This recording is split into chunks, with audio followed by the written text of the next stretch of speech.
Brigitte Vitry, vous faites partie du comité de pilotage qui prépare le train en fait 2025 avec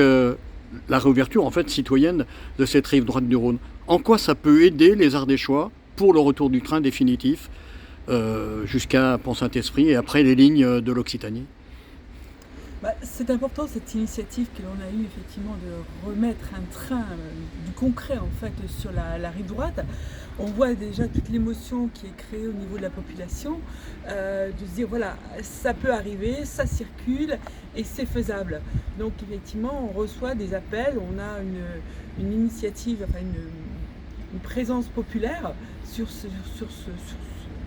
projet et pour nous c'est aussi important finalement de se confronter en quelque sorte à la réalité de terrain, parce qu'on voit qu'il y a quand même une déstructuration du réseau ferroviaire, des gares qui ont été démantelées, des quais qui ont été supprimés et qui font vraiment défaut sur cette circulation des trains. Et qui font défaut également parce que de toute façon le train circule un quart du temps sur la rive droite et lorsqu'il y a des aléas, les voyageurs peuvent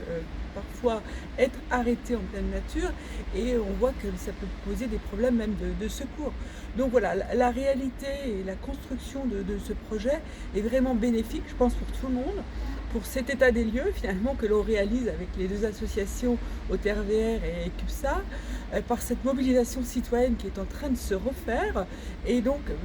on l'espère un appui vraiment